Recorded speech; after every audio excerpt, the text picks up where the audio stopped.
इन्हें दवा की नहीं, दुआ की ज़रूरत है। भारत का चिकित्सक इतिहास लंबा और मशहूर है। विज्ञान के क्षेत्र में हमारे देश का योगदान दुनिया के बाकी देशों के मुकाबले उच्चतम माना जाता है, या यूं कहें उच्चतम माना जाता था। जैसे जैसे दुनिया आधुनिकता की ओर बढ़ती चली गई, हमारा देश अपनी सोच और प्रथाओं की वजह से कहीं पिछड़ता चला गया।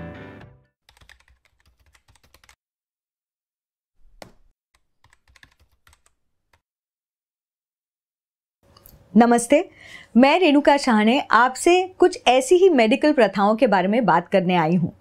चलिए शुरुआत करते हैं जानकारी और पहचान से। जब भी आप किसी डॉक्टर के पास चेकअप करने जाते हैं तो डॉक्टर आपसे कुछ सवाल पूछते हैं, जैसे आपका नाम, आपकी उम्र, आप काम क्या करते हैं वगैरह। ये तो आम सवाल हैं। लेकिन क्या कभी किसी डॉक्टर ने आपसे ये पूछा कि क्या आप आदमी से प्यार करते हो या औरत से या फिर दोनों से? क्या इस जैसे सवाल पूछने की कोई ज़रूरत है? हमने डॉक्टर प्रसाद दांडेकर से जानने की कोशिश की। आइए सुनते हैं। अभी रिसेंटली ये हुआ कि मेरा एक पेशेंट था, उन्होंने मेरा कोई एक वीडियो देखा जो मैंने LGBT राइट्स के सपोर्ट में फिल्म किया था कुछ दिन पहले।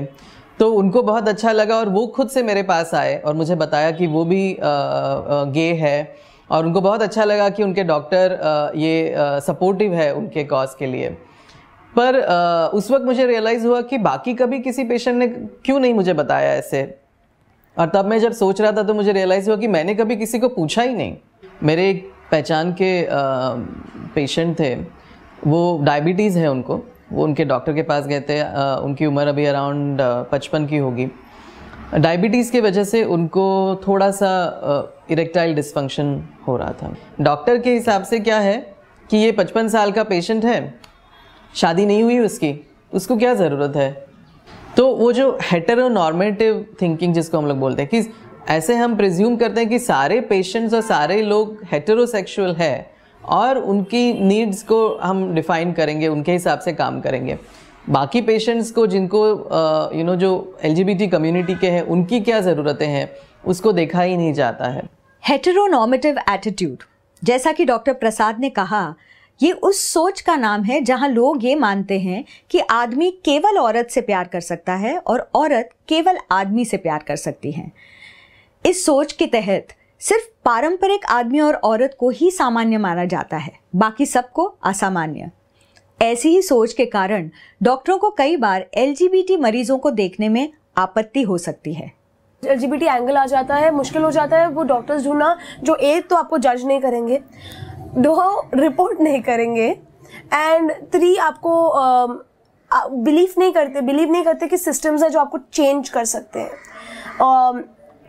4 ऑलवेज जो डर होता है इस चीज़ का होता है कि you never know which doctor वो आपको रिपोर्ट कर देंगे या आपको कोई सेंटर भेज देंगे जहाँ पे वो आपको रिहेबिलिटेट कर सकते हैं। मेरे काफ़ी सारे डॉक्टर फ्रेंड्स हैं, उनके साथ जब बात होती है तो वो कहते हैं कि अरे LGBT कम्युनिटी के पेशेंट्स तो हमारे पास आते ही नहीं हैं। पर मुझे लगता है वो आते नहीं है ऐसा नहीं है, वो उनको बताते नहीं है, क्योंकि डॉक्टर्स तो उनको पूछते नहीं हैं उन सेक्सुअलिटी के बारे में और उनके पेशेंट्स के मन में एक डर रहता है कि डॉक्टर को अगर हमने बताया और वो कंफर्टेबल नहीं होंगे तो हमारी ट्रीटमेंट पे उसका बुरा असर हो सकता है। सो इसके लिए वो पेशेंट्स बताते ही नहीं है उनको। इस सोच का कारण क्या हो सकता है? सारे डॉक्टर्स LGBT लोगों के खिलाफ तो नहीं हो सकते। क्या डॉक्टरों को इसकी जानकारी ही नहीं है? हमने जानने की कोशिश की और बात की एक मेडिकल स्टूडेंट अक्षय राउंधर से और उससे यही सवाल पूछे। अब तक 4.5 इयर्स के मेडिकल करिकुलम में मैंने जितनी भी किताबें पढ़ी हैं उसके अंदर LGBT कम्युनिटी स्पेसिफिकली होमोसेक्सुअल्स का जो रेफरेंस दिया गया है वो बहुत बार STDs और HIV के रिलेटेड ही दिया गया है। उनकी मानसिक ज़रूरतें क्या है, उनकी शारीरिक ज़रूरतें क्या है, उनको कौन सी बीमारियों का सामना करना पड़ता है, कौन सी बीमारियों से उनको बचाया जा सकता है, इसके बारे में कोई भी नॉलेज उसमें दिया नहीं जाता है। उसके अंदर कहा है कि लेस्बियंस मेल होती हैं क्योंकि उनमें हार्मोनल इम्बैलेंस होता है। हिस्ट्री में होमोसेक्सुअल्स का हिस्ट्री ऐसा दिया गया है कि गॉड ने डिसाइड किया to purify earth by destroying all the homosexuals. So ऐसे बहुत सारे ऑफेंसिव लैंग्वेजेस कम्युनिटी के प्रति दी गई है। बचपन की सिखाई हुई बातें हमें बड़े होने तक याद रहती हैं। स्कूल और कॉलेज की पढ़ाई हमारी ज़िंदगी और काम दोनों की नींव होती है। वैसे ही मेडिकल छात्रों को अगर हम बार बार यही सिखाएं कि LGBT होना ही गलत है, तो उनसे इन लोगों के प्रति अच्छे बर्ताव की अपेक्षा करना क्या सही होगा? जो डॉक्टर्स होते थे वो पेशेंट को हाथ भी लगाते नहीं थे चेक करने के लिए। सो उन लोग या तो फिर जो भी आया है या मामा है, जो मेडिकल स्टाफ है OPD का, वहाँ के जो लोग हैं वो उन लोग वहाँ पर उनको वहीं पर बिठाते थे कि लांब बस, बाजूला बस, या तो फिर कोई अगर हिजड़ा गया, ये गया, तो फिर हाँ 2 लोग जाने के बाद उसको बीच में घुसा दिया, बीच में एंट्री दे दिया, इस तरीके से। बट स्टेथोस्कोप लगाकर चेक करना, हाथ लगाकर पल्स चेक करना, ये सब चीज़ें होती ही नहीं थी। वो कभी डॉक्टर ने देखा ही नहीं, फिजिकल एग्जामिनेशन ही नहीं किया कि एग्जैक्टली हुआ क्या है। कई बार जो रात को जो सेक्स वर्क करने के लिए खड़े रहते हैं ट्रांसजेंडर हिजड़े, उनके साथ रेप होता है, बट कभी भी एनल पार्ट को चेक नहीं किया जाता है कि वहाँ पर क्या हुआ है। अगर मैं ओरली बोल रही हूँ कि हाँ रात को मेरे साथ 4 लोगों ने ज़बरदस्ती की, हाँ ठीक है आप ये ट्यूब ले लो, ये मलहम ले लो, अगर ज़्यादा ही कुछ प्रॉब्लम है तो फिर आप मेडिकल से ये दवाई लिख के दे रहा हूँ, वो ले लो, आप फिर फॉलोअप के लिए आ जाना कर। तो दिक्कत केवल डॉक्टर से नहीं, अस्पताल कर्मचारियों से भी हो सकती है। ये कहना गलत नहीं कि LGBT समुदाय, खासकर समलैंगिक मर्दों और ट्रांसजेंडर व्यक्तियों में HIV एड्स होने की संभावना बाकी आबादी से ज़्यादा पाई गई है। इसके पीछे क्या कारण हो सकता है? क्या HIV एड्स केवल LGBT समुदाय को ही होता है? ट्रांसजेंडर में तो क्या है कि देखो वो एनल सेक्स करते हैं, और ट्रांसजेंडर क्या सब लोग एनल सेक्स करते हैं, ऐसा नहीं है कि वो नहीं करते हैं। लेकिन इम्पॉर्टेंट चीज़ ऐसी है कि जो वजाइनल सेक्स करते हैं और जो एनल सेक्स करते हैं वो उसमें फ़र्क है। वजाइनल एपिथेलियम बहुत स्ट्रॉन्ग है और मल्टी लेयर्ड है, यानी उनके सेल्स ज़्यादा है। जब एनल जो सेक्स करते हैं वो जो एपिथेलियम है वो बहुत नाजुक है, तो उसमें तुरंत ट्रॉमा हो जाता है। देखो कभी भी आपको अननोन ट्रॉमा होते हैं, आपको थोड़ा थोड़ा खून बहेगा, आपको मालूम भी नहीं पड़ेगा एनस में। तो ऐसी जगह पे अगर मल्टीपल पार्टनर्स होंगे या सिंगल पार्टनर होएगा तो भी तुरंत वो खींच लेते हैं HIV को। ऐसे नहीं कि वजाना और पेनिस से नहीं होता है, वो भी हो सकता है, लेकिन जो एनस से करते हैं उसमें ज़्यादा और जल्दी हो सकता है, वो जानना ज़रूरी है। मेरा ये कहना है कि LGBT कम्युनिटी को स्पेशल हेल्थ केयर एक्सेस की बिल्कुल ज़रूरत नहीं है, पर उनको हेल्थ केयर एक्सेस की ज़रूरत है जो उनके लिए सूटेबल है। मैं ऐसे नहीं बोल रहा हूँ कि उनके लिए कुछ स्पेशल किया जाए, पर उनके लिए जो ज़रूरी है वो किया जाए। तो साधारण चिकित्सा सुविधाओं का लाभ सबको एक समान मिलना ज़रूरी होता है, लेकिन कुछ सेवाएं ऐसी हैं जो सिर्फ LGBT, खासकर ट्रांसजेंडर्स के ही काम आती है, जैसे कि लिंग परिवर्तन। अपने शरीर के लिंग का अपने लिंग भाव से मेल ना खाना आसान नहीं होता। कईयों के लिए सेक्स रीअसाइनमेंट सर्जरी यानी कि लिंग परिवर्तन करवाना ज़रूरी हो जाता है। ये एक बहुत बड़ा कदम है, एक ऐसा कदम जिससे पीछे मुड़ना नामुमकिन है। SRS जो है वो एक लंबा प्रोसेस है। आपका कंसल्टेशन से लेकर, आपका काउंसलिंग से लेकर, आपके हार्मोन ट्रीटमेंट से लेकर, फिर आप जब पूरा आपका ऑपरेशन हो जाता है, पूरी आपकी बॉडी चेंज होती है, वो पूरे प्रोसेस को आप SRS बोला जाता है। तकरीबन 1 लाख से 2 लाख रुपया खर्चा है, और इसका जो पूरा स्टार्ट टू एंड प्रोसेस है वो तकरीबन नहीं बोल के भी 2 साल का प्रोसेस है। ये बहुत कम लोग हैं जो इन चीज़ को वेट करते हैं, या फिर इस वो प्रॉपर गाइडलाइन के थ्रू और प्रॉपर डॉक्टर के एडवाइस के हिसाब से उन लोग चाहते हैं। कई बार बहुत सारे कॉम्प्लिकेशंस आ सकते हैं, बिकॉज ऑफ अगर डॉक्टर को मालूम नहीं है किस तरीके से क्या करना है क्या नहीं करना है, उसको आप कैस्ट्रेशन कराना है, आपका पेनिस निकाल कर उसको वजाइना बनाना है, या फिर उसको सिर्फ वो शेप देना है। तो अगर कुछ भी गड़बड़ हो गई, यहाँ की नस वहाँ चली गई, सो आपको बहुत तकलीफ हो सकती है।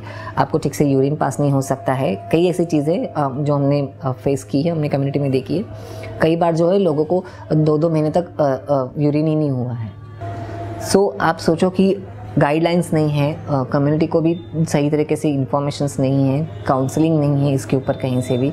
आप सोचो कि कितना सारा प्रॉब्लम होता है। मुझे जब मेरा जेंडर असाइनमेंट सर्जरी कंप्लीट हो जाएगा उसके बाद मुझे पछतावा नहीं है कि मैंने ये क्यों किया। कि कई ट्रांसजेंडर्स पहले भी ऐसी हुई हैं जिन्होंने सेक्स चेंज किया है और वो उन्होंने रेगुलर या कोई लीगल या फिर कोई proper hormonal treatment, proper sex change treatment नहीं किया, साइकोलॉजिकल ट्रीटमेंट नहीं करवाया है। अगर वो नहीं करवाएंगी वो लोग तो जेंडर सर्जरी करवाने के बाद तो वो नॉन रिवर्सेबल होता है जेंडर असाइनमेंट सर्जरी, कि अब लड़के से लड़की जब बन रही हैं तो उसके बाद दोबारा लड़का नहीं बन सकती।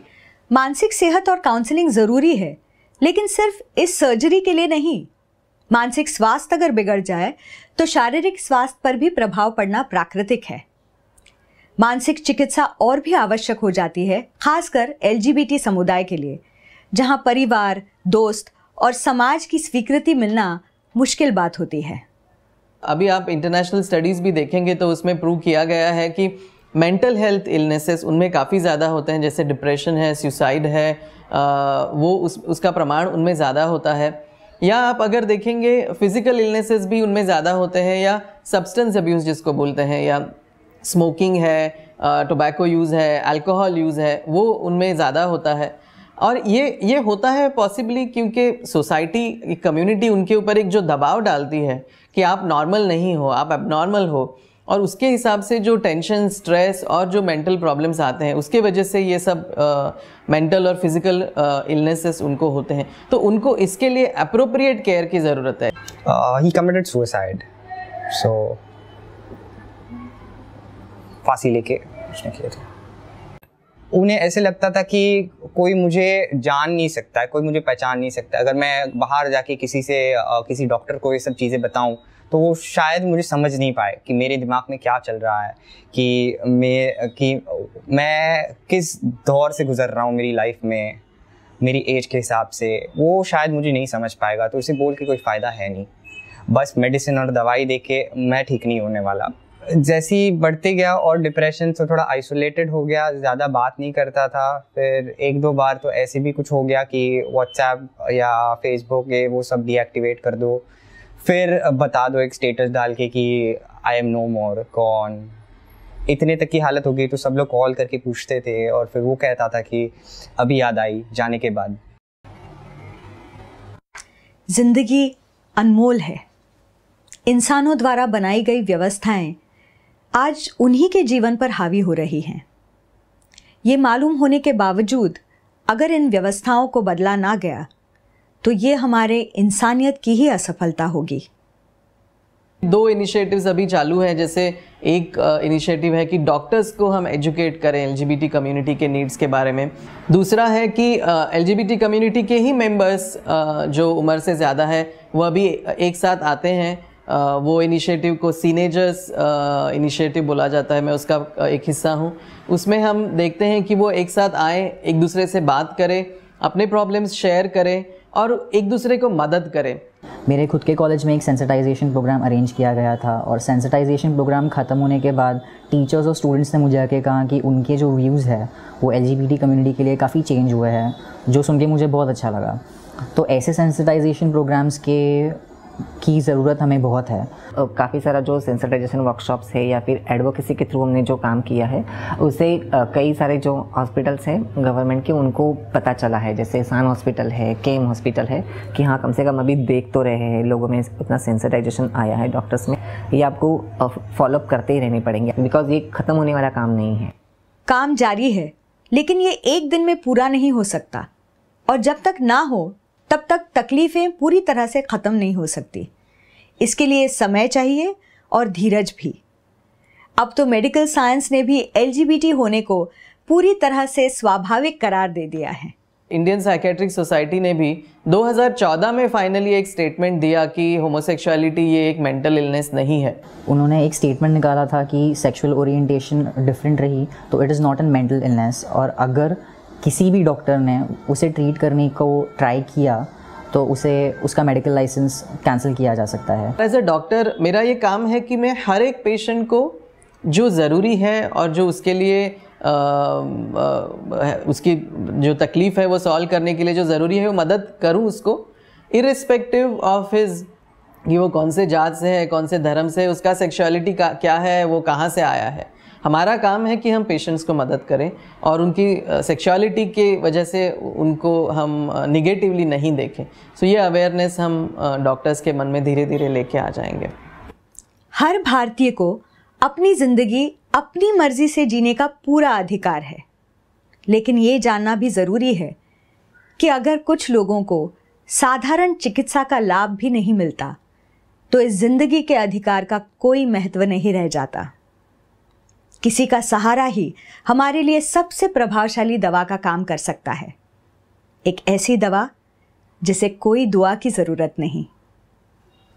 धन्यवाद।